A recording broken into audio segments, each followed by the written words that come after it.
বিসমিল্লাহির রহমানির রহিম। প্রবাদ বাক্যে আছে, ভূতের পাপ নাকি ভাবে পিছনে। সে যতই সামনে অগ্রসর হতে চায় সে ততই পিছনে সরে যায়। আমরা দেখতে পাচ্ছি বর্তমান উপদেষ্টাগণ যতই সামনে আগাচ্ছে তারা ক্রমান্বয়ে পিছনের দিকে সরে আসতেছে। আপনারা জানেন এই 24শে গণঅভ্যুত্থান হয়েছে ছাত্র জনতার রক্তের বিনিময়ে।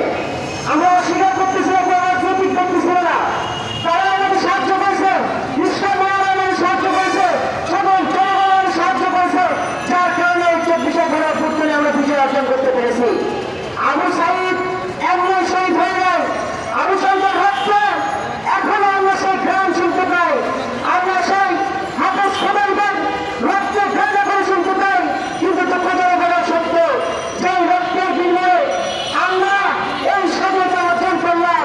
গুটি কয়েক আওয়ামী দল পুনরায় এই উপদেষ্টা মণ্ডলীতে এসে তারা আমাদের স্বাধীনতাকে ক্ষুণ্ণ করতেছে। আপনারা জানেন যে বর্তমান দুজন উপদেষ্টার মধ্যে উল্লেখযোগ্য, বর্তমান উপদেষ্টা মণ্ডলীর মধ্যে দুজন উল্লেখযোগ্য ব্যক্তি আছে যারা বিতর্কিত। তার মধ্যে একজন হলেন শেখ বশির, দ্বিতীয়জন হলেন ফারুকি গোলাম মোস্তফা সরয়ার ফারুকি। শেখ বশির হচ্ছেন গত 24-এর এই আওয়ামী দলের মধ্যে একজন। তার ভাই আবির দিয়েছেন সারা দেশে একজন বড় সন্ত্রাস। সে তার ভাইরা পুরো দেশে ব্যবসায়ীদের চুন্ডি করে রেখেছিলেন। কিন্তু এই আবির ভাই শেখ বশিরকে পুরো এর উপদেষ্টা নেওয়ার কারণটা কি?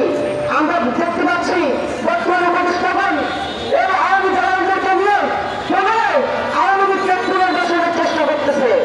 আমরা বলি পুরো আওয়ামী দল নতুন করে আবার যদি সিদ্ধান্ত করে ছাত্র জনতার ফলে অভ্যুত্থানকে তারা যদি ব্যর্থ হওয়ার চেষ্টা করে, যেভাবে 24শে গণঅভ্যুত্থান হয়েছে ঠিক তদ্রুপ সারা দেশে আবার দেশের লেগে হাতে রাখবে, পুরো দেশে নতুন করে আমরা গণবিপ্লব হবে।